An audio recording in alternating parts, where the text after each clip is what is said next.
Commander Zaxthar stood on the bridge of the warship Kethvar, his forearms crossed in satisfaction. His black scales gleamed under the dim lights as he watched the stars blur past. The third fleet of the Vryn Imperium was heading toward another easy victory. At least that's what everyone believed. The Vryn had conquered 17 star systems in the last 100 years. They were warriors, born and bred for battle. Their technology was superior to most species they encountered. Their tactics were flawless. Zaxthar himself had never lost a battle in his 30 years of service. "Commander, we're receiving the intelligence report on the target species," said his communications officer, Zithra. The young Vryn's voice carried excitement. This would be her first conquest. Zaxthar activated the holographic display. Information flooded the screen about a species called humans. They had only recently developed faster-than-light travel. Their ships used primitive kinetic weapons, essentially throwing metal at high speeds. They had no energy shields. Their vessels relied on chemical propulsion for maneuvering. "This is what the Council sends us to fight?" Zaxthar couldn't help but laugh. "We could do this with 10 ships, not 30. Fleet Admiral Korshen appeared on the communication screen. The old warrior's face was stern as always. "Do not underestimate any opponent, Commander. But yes, this should be straightforward. The humans have established a colony on a world they call New Portland. We will demand their surrender. If they refuse, we will take the planet by force and use it as a staging ground for further expansion into their space."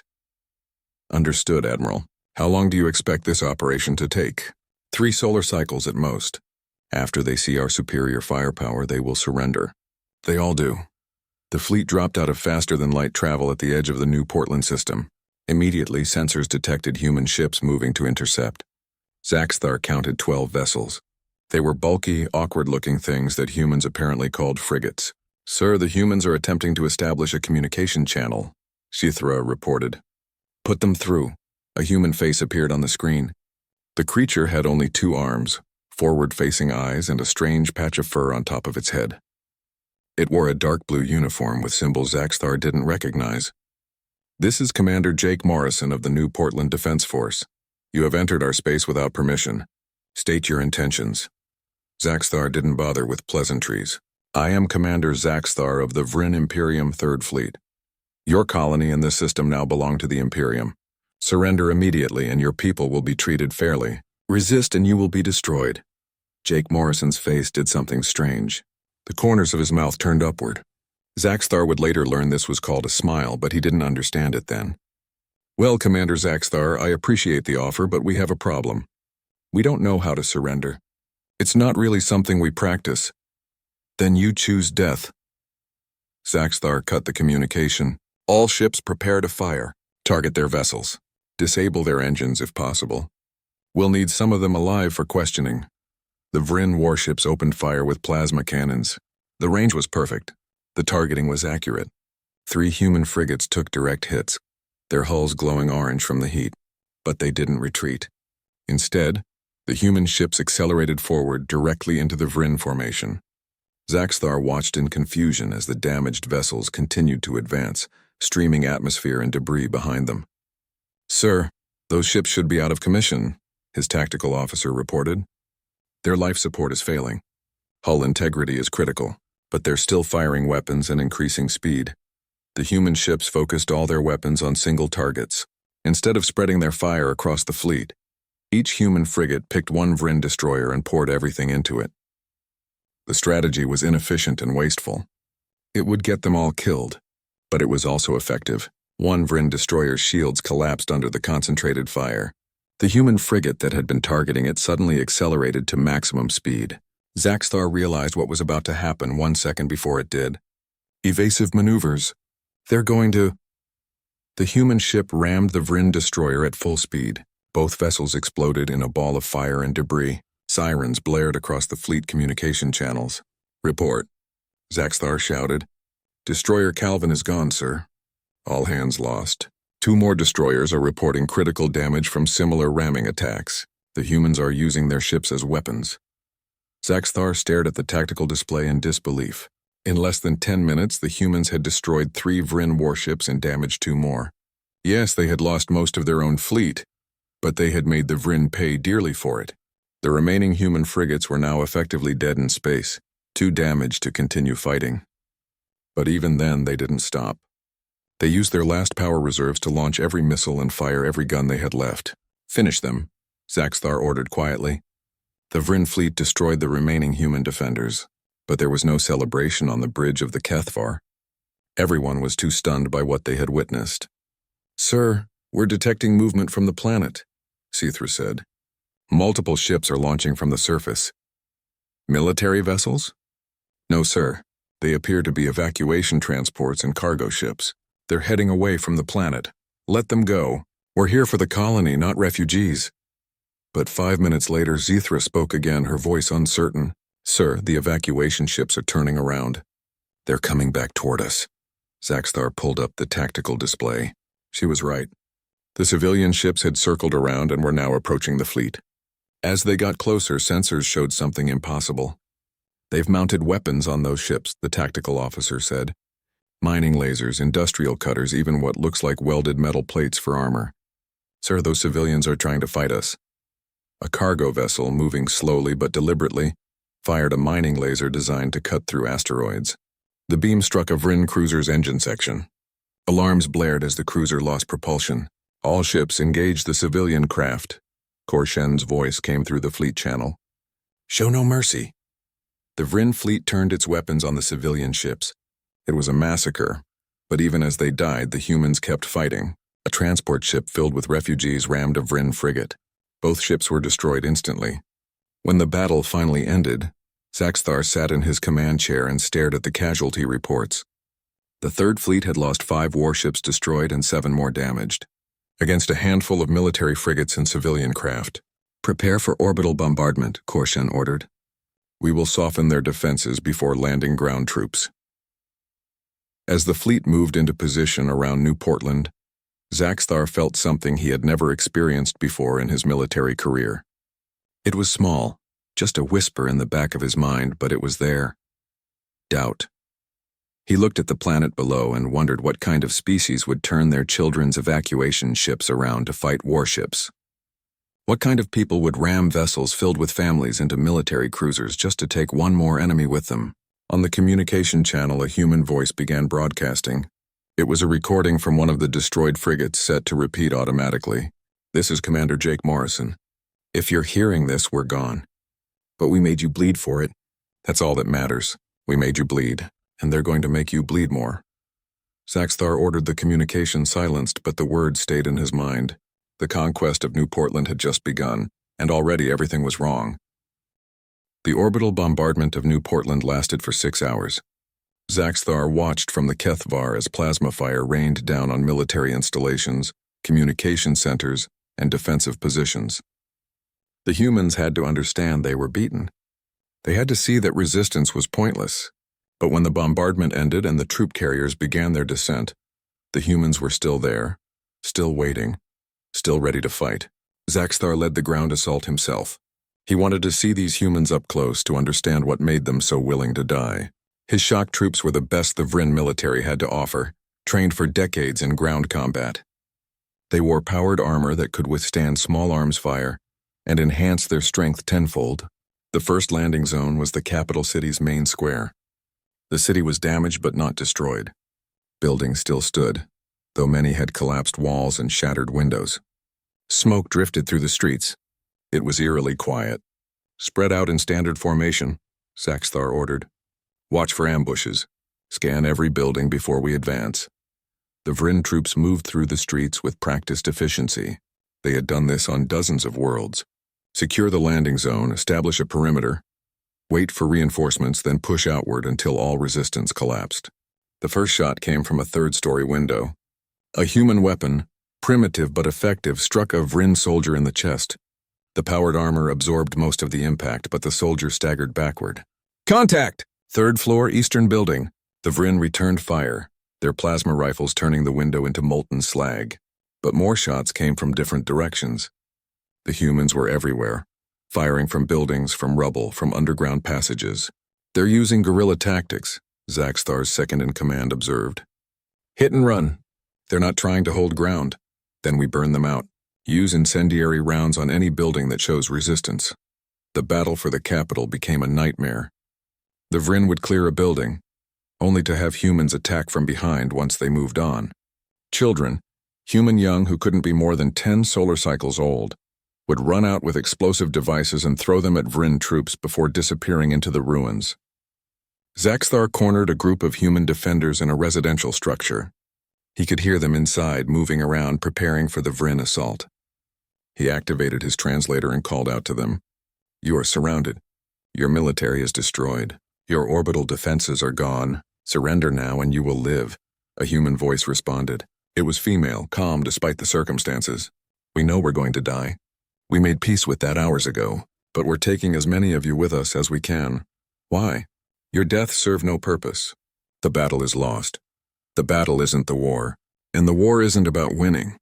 It's about making sure you never forget what it cost to fight us." The building exploded. The humans inside had rigged it with every explosive they could find. 3 Vryn soldiers died in the blast. 4 more were injured badly enough to be evacuated off-planet.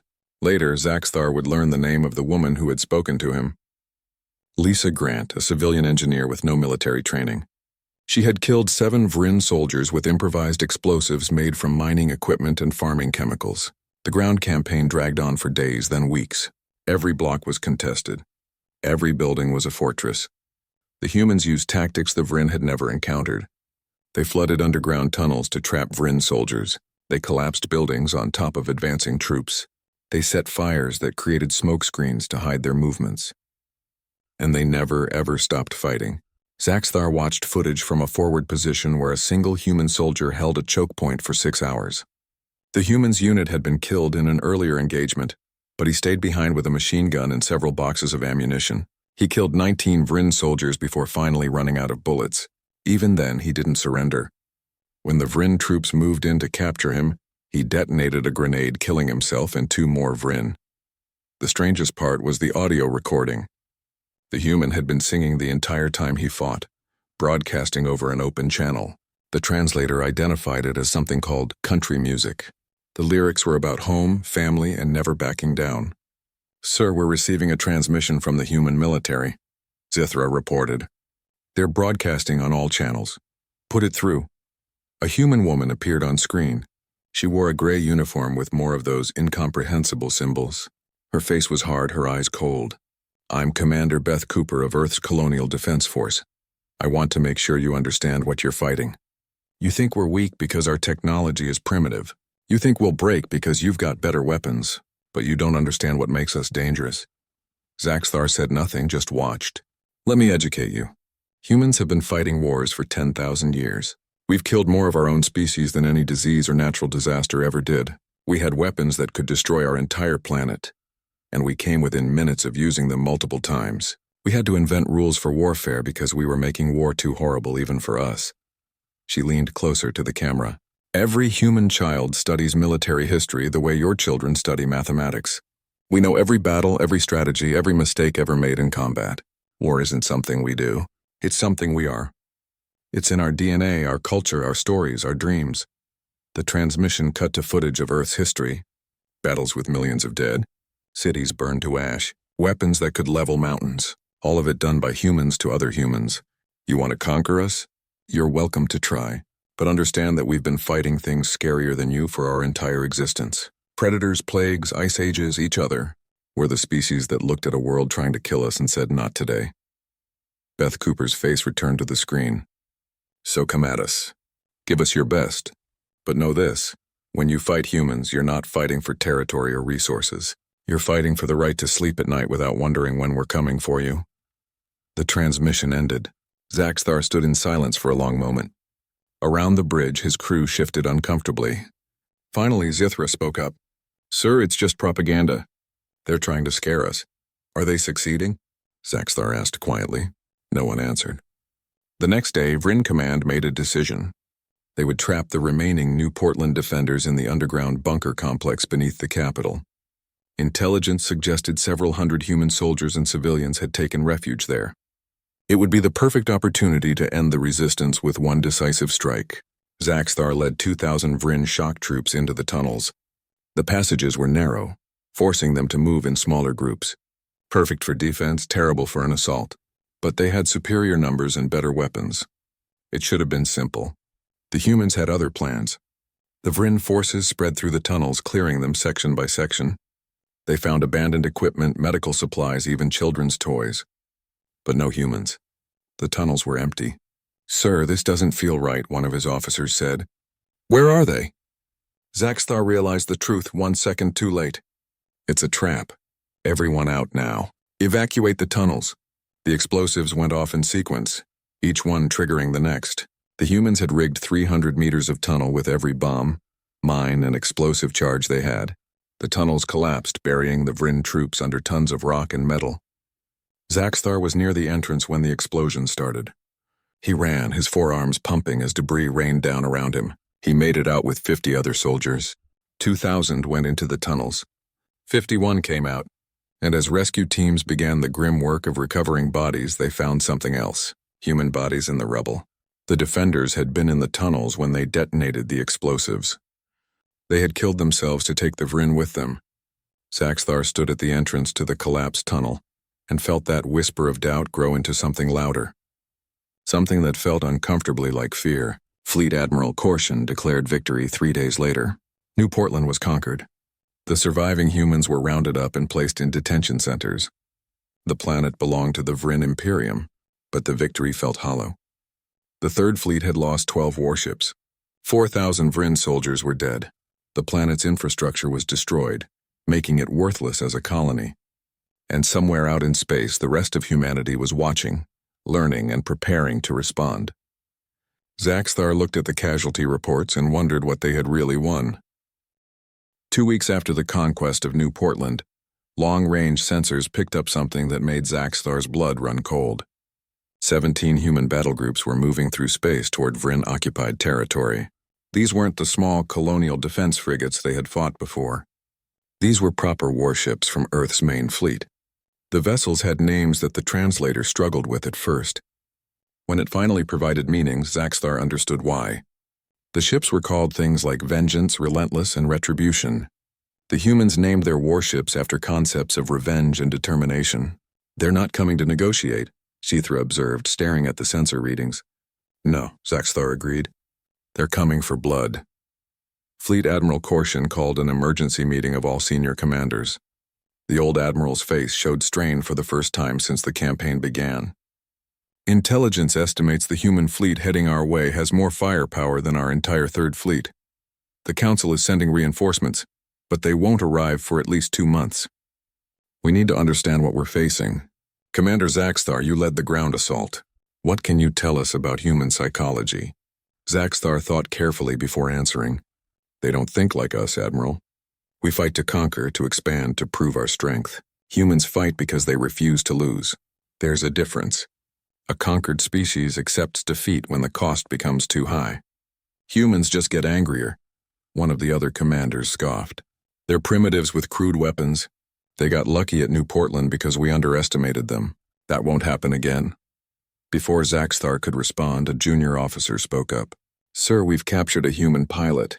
His ship was damaged in the final battle at New Portland. He survived in an escape pod. The interrogation team requests your presence." The human prisoner was named Greg Palmer. He sat in the detention cell with his hands bound, but he didn't look scared or defeated. He looked calm, almost relaxed.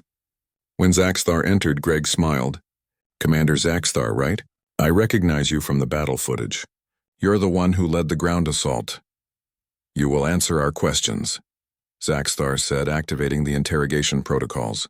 "How many ships are in the approaching Earth fleet? What are their tactical capabilities?" "Can't tell you that, but I can tell you why you're already beaten, whether you know it or not." Zaxthar's scales rippled with irritation. "You are in no position to make threats, human." "It's not a threat. It's just facts." Greg leaned back against the wall. "You want to know why we don't surrender? It's because we're not built to. Humans evolved as persistence hunters. Do you know what that means?" "Explain." "On Earth, we weren't the biggest predators. We weren't the fastest or the strongest, but we could run longer than anything else. We'd chase prey for days, sometimes weeks, until it literally died from exhaustion. We didn't evolve to give up. We evolved to outlast everything else," Greg continued, his voice steady and calm. "And that's just biology. Culturally, we're even worse. We tell stories about last stands, about fighting against impossible odds, about never backing down. Our most celebrated heroes are the ones who died rather than quit. We teach our children that giving up is worse than death. Zaxthar studied the human carefully. This wasn't the desperate rambling of a prisoner. This was someone who genuinely believed what he was saying. Your species fascinates me, Greg went on. You conquered 17 systems, right? How many of those species fought back after the initial defeat? Most surrendered once they understood our technological superiority. Exactly. Because most intelligent species are logical. When the cost of resistance exceeds the benefit, they surrender. That's smart. That's rational. Greg's smile widened. Humans aren't rational when it comes to survival. We'll pay any cost, endure any suffering, sacrifice anything to stay free, and we're very, very good at making the other side pay too.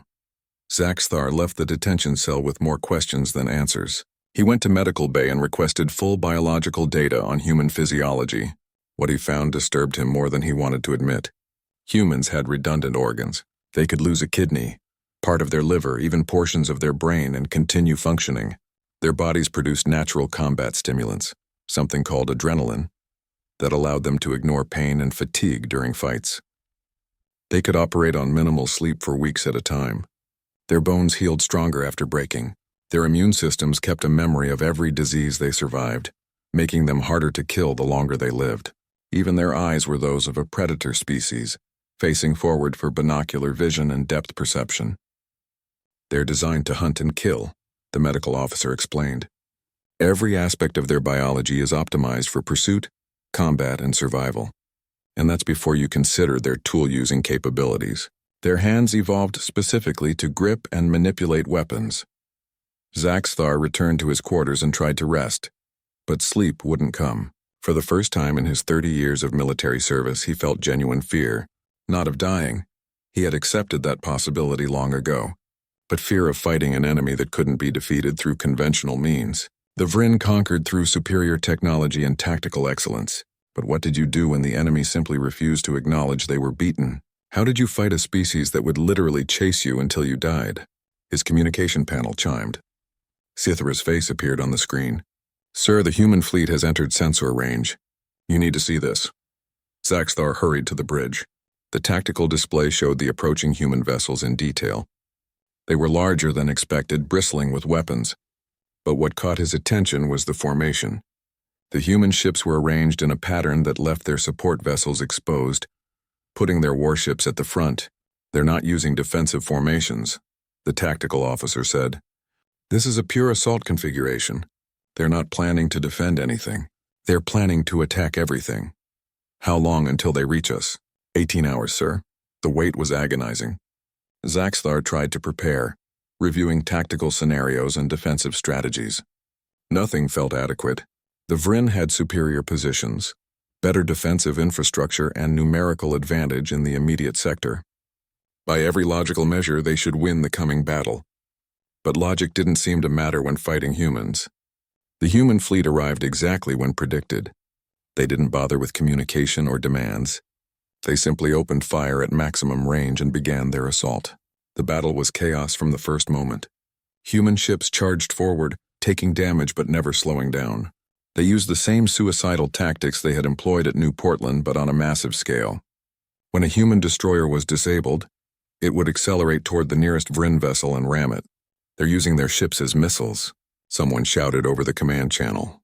Zaxthar watched a human carrier called Defiant take critical damage from Vryn plasma cannons. The ship was dead in space, life support failing, engines offline. The crew should have abandoned ship and surrendered. Instead, they manually piloted the dying vessel into a Vryn command ship. Both vessels exploded in a massive fireball. Over the communication channels, Zaxthar heard human voices cheering. Someone shouted, "Worth it!" The battle raged for hours.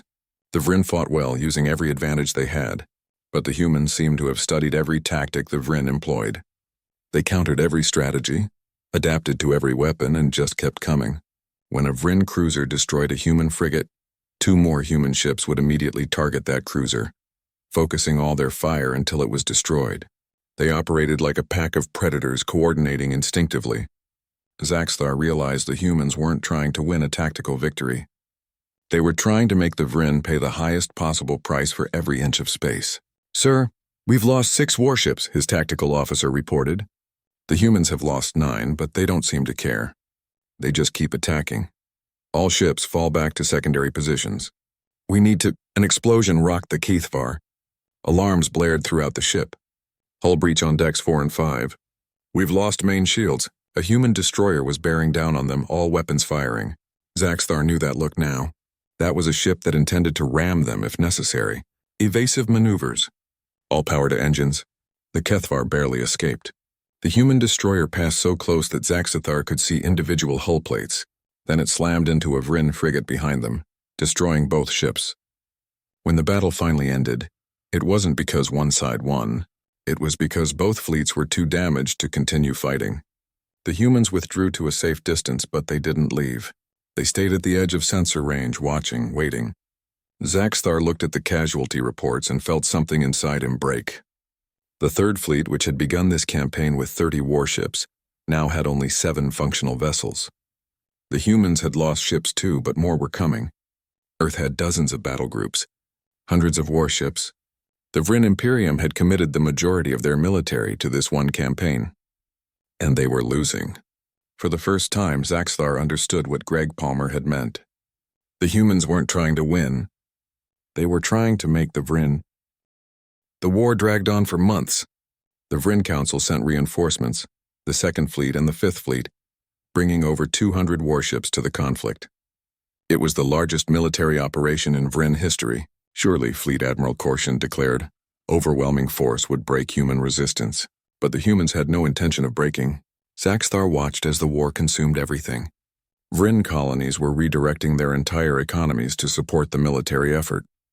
Families were being told their sons and daughters had died fighting primitives with crude weapons. The cost was becoming unsustainable. Meanwhile, the humans adapted. They changed their tactics constantly, learning from every engagement. They started using guerrilla warfare in space, hiding small attack craft in asteroid fields and ambushing Vryn supply convoys. They used psychological warfare, broadcasting messages designed to demoralize Vryn troops. One message particularly stuck with Zaxthar.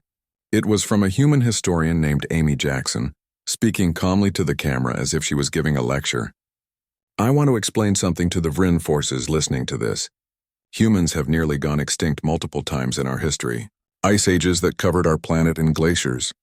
Volcanic eruptions that blocked out the sun for years.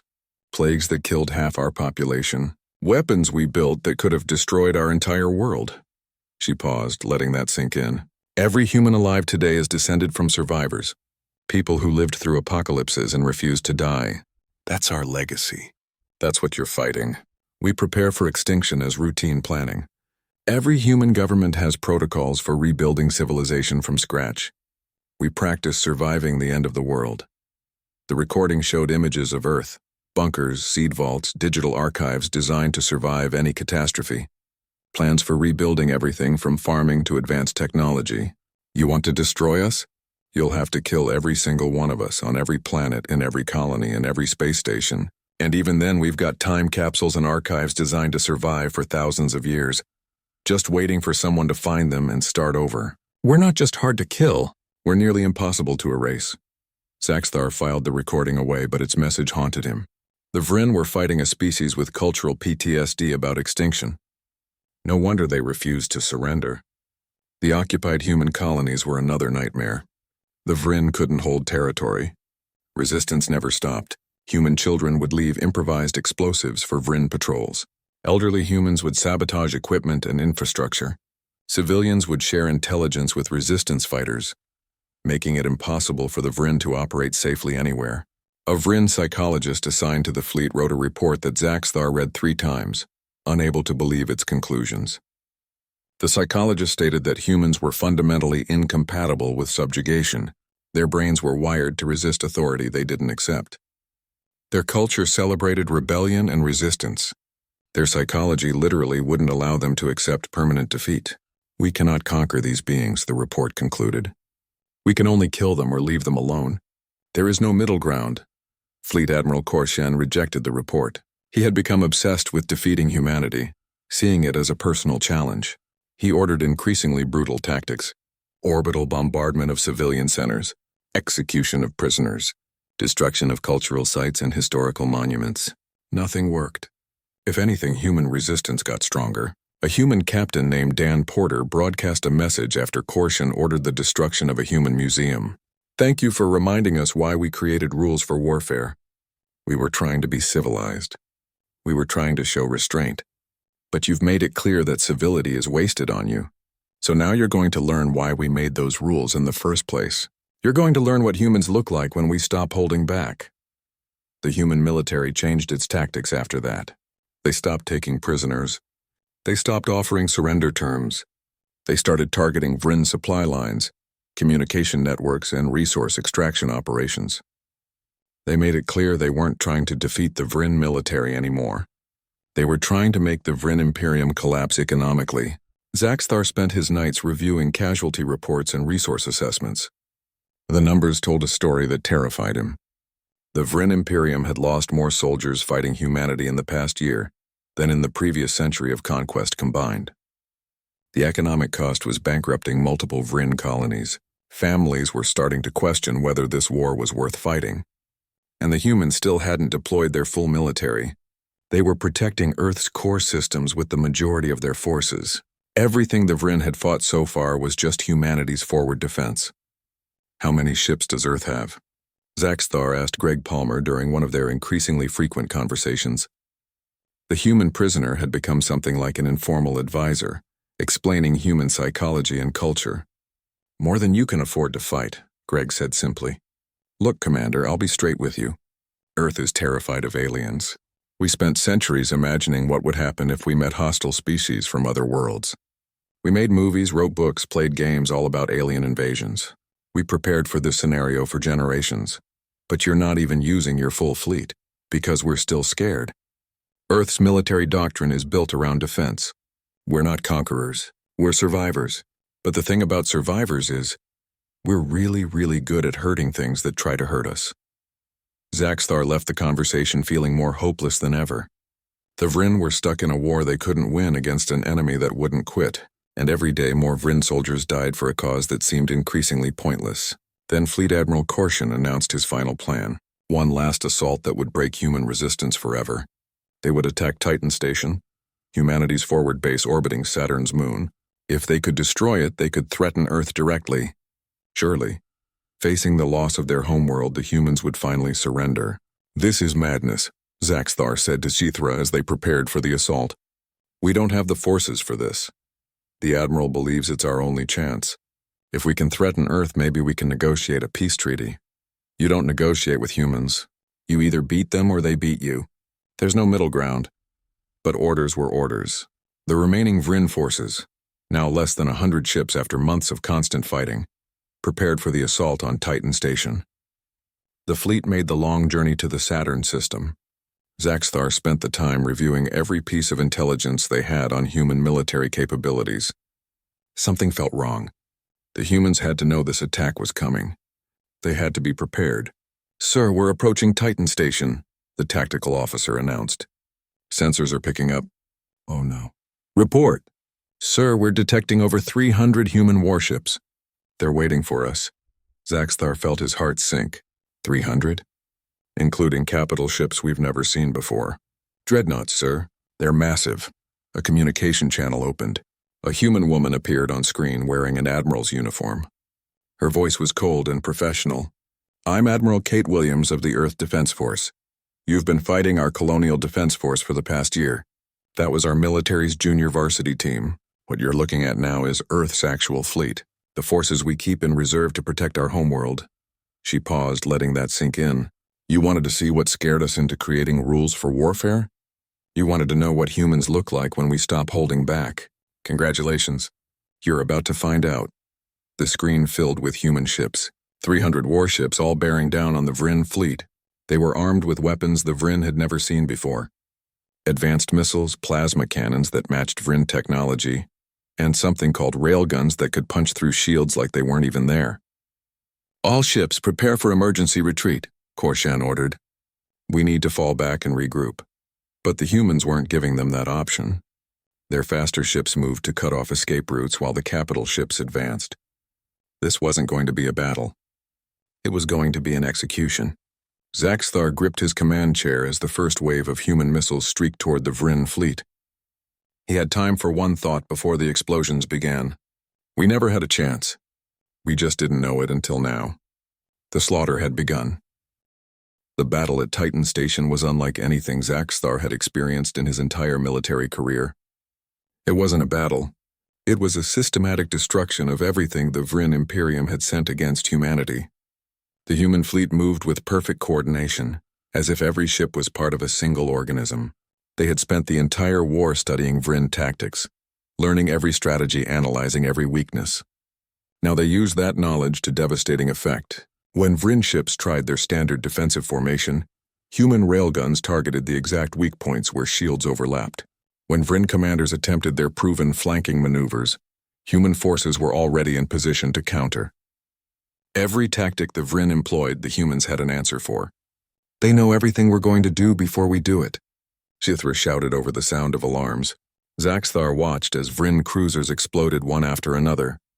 The humans weren't showing mercy. They weren't taking prisoners. They were simply destroying every Vryn vessel they could target. Fleet Admiral Korshan's flagship, the mighty warship that had led the Third Fleet to so many victories, was the focus of concentrated human fire. Dozens of human vessels targeted it specifically, pouring everything they had into its shields. Admiral Korshan is attempting to broadcast a surrender, the communications officer reported. Will the humans accept? Admiral Kate Williams's voice came through on all channels, cold and final. You had a chance to surrender at New Portland. You chose to fight. You had a chance to withdraw after the first battles. You chose to escalate. You had a chance to negotiate before attacking our home system. You chose war. Now you get to see what happens when humanity stops offering second chances. Korshan's flagship shields collapsed. A human dreadnought fired a single massive railgun round that punched through the ship from bow to stern. The flagship exploded, killing everyone aboard instantly. The Vryn fleet broke apart. Ships tried to scatter, to escape, to find any way out of the kill zone, but the human forces had positioned themselves perfectly. Fast attack craft hunted down fleeing vessels. Capital ships blocked escape routes. It was a carefully planned trap, and the Vryn had flown right into it. Sir, the HFY is taking critical damage, the tactical officer reported. We've lost main shields. Hull breaches on multiple decks. Life support is failing. All remaining powered engines. Get us out of here. But a human destroyer was already bearing down on them. Its weapons fire tore through the HFY's weakened defenses. Explosions ripped through the ship. Zaxthar felt the deck tilt as the gravity generators failed. Abandon ship, he ordered. All hands to escape pods. But there was no time. Another explosion, larger than the others. And suddenly Zaxthar was floating in the darkness. The air was gone. The lights were gone. He could hear his own breathing inside his emergency suit and nothing else. Through his helmet's display, he watched the HFY drift apart in pieces. His ship, his crew, everything he had commanded for years was gone. Zaxthar floated in space among the debris, waiting to die. His suit had limited oxygen. A few hours at most. He had survived the battle only to suffocate in the void. Then a light appeared. A human rescue ship moving through the debris field. It was collecting survivors, but why? The humans weren't taking prisoners. They had made that clear. The ship's mechanical arm grabbed Zaxthar and pulled him inside an airlock. When the inner door opened, two humans in medical uniforms were waiting. They quickly assessed his injuries and began treating him. Why? Zaxthar managed to ask. Why save me? One of the medics, a young human named Chris Bailey, looked at him calmly. Because we can afford to. The battle's over. You're not a threat anymore. And despite what you might think, we're not monsters. We can be merciful when the fighting stops. Chris continued working, sealing Zaxthar's wounds with medical foam. Here's the thing about humans. We can turn off the mercy during a war. We can be absolutely brutal when we need to be. But we prefer not to. That's what makes us different from you. We choose restraint. It's not weakness. It's strength under control. Zaxthar was taken to a human medical facility. His injuries were treated. He was given food, water, and a place to rest. He was treated better as a prisoner than many Vryn treated their own wounded soldiers. Days later, he was brought before Admiral Kate Williams. She sat behind a desk in a simple office reviewing reports on a datapad. When Zaxthar entered, she gestured to a chair. "Sit, we need to talk." Zaxthar sat, his forearms hanging uselessly at his sides. He had never felt so defeated. "The war is over," Kate said bluntly. "Your third fleet is destroyed. Your second and fifth fleets have retreated back to Vryn space. Your council has requested negotiations. We've agreed on the condition that you serve as our messenger." "Why me?" "Because you're the highest-ranking Vryn officer who survived the battle. And because we need someone who understands what happened here to explain it to your people." Kate activated a holographic display. It showed Earth, a beautiful blue and green world floating in the darkness of space. Cities glowed on the night side. Clouds swirled over oceans. It looked peaceful, almost fragile. "This is what you came to conquer," Kate said. "Let me tell you about it. Earth is a death world. Do you know what that means?" Zaxthar shook his head. "It means our planet has tried to kill us for millions of years. Ice ages that froze the entire surface, volcanic eruptions that blocked out the sun, asteroid impacts that caused mass extinctions, diseases that killed billions, and we survived all of it. Not because we're stronger than these threats, but because we refuse to accept extinction." The display changed to show Earth's history. Humans living in caves hunting with primitive weapons. Humans building cities that were destroyed by natural disasters, then rebuilding them. Humans creating weapons that could destroy their world, then choosing not to use them.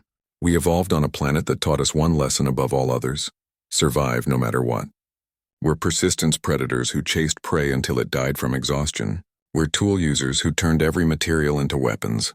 We're social creatures who formed tribes and nations and eventually a global civilization. And every step of that journey was us refusing to die.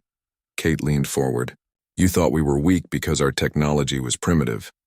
But we've been fighting for our survival for so long that it's written into our DNA. War isn't something we do. It's something we are. And we got so good at it that we had to create rules to make it less horrible."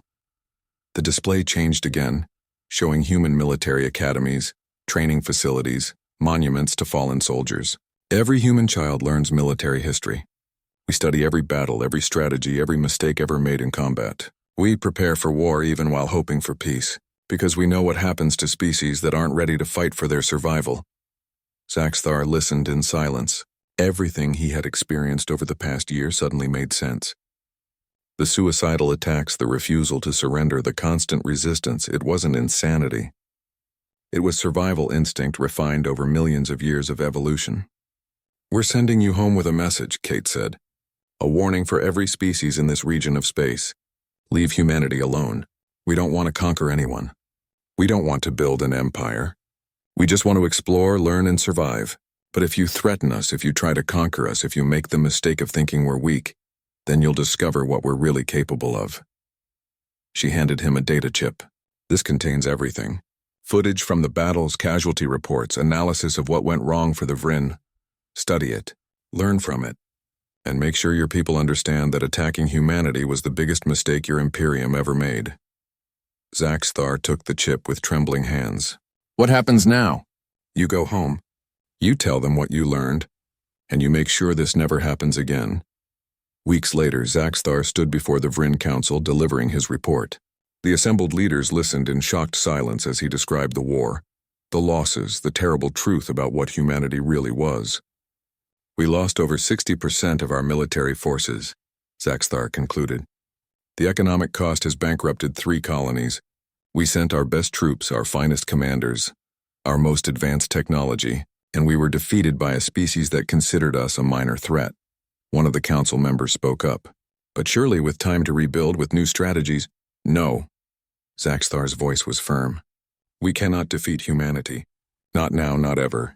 They are persistence predators who evolved on a death world. War is in their DNA.